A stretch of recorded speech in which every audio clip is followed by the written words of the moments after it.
सबसे पहले हम एक कढ़ाई में घी गरम कर लेंगे और उसके बाद उसमें ड्राई फ्रूट्स रोस्ट कर लेंगे।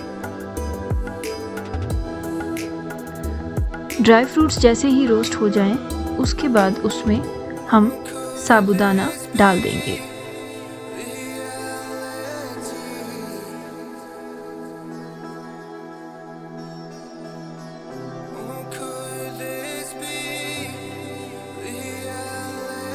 दूध को कढ़ाई में उबाल लें।